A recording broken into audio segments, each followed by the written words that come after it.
Presyo ng gulay sa Benguet tumaas. Sundan sa report. Nagsimula ng maramdaman ang mataas na demand sa gulay sa La Trinidad Vegetable Trading Post. Bunsod nito, tumaas ng 30 piso ang presyo ng gulay. Wala namang nakikitang problema sa supply ng gulay ang pamunuan ng Vegetable Trading Post. Hindi mo naman masasabing tumaas na wala ng supply. Pero yung demand kasi, oo. Mataas talaga yung demands, ma'am.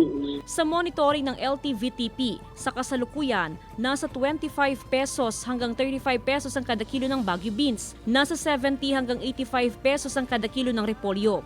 35 pesos hanggang 85 pesos ang broccoli. 50 pesos hanggang 65 pesos ang patatas. 5 pesos hanggang 20 pesos ang cauliflower.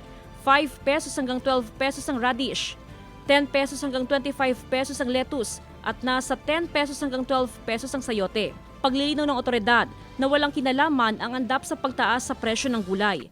Simula nitong Miyerkules, sa kabila ng malamig na panahon, wala nang nararanasang andap o frost sa Atok Benguet.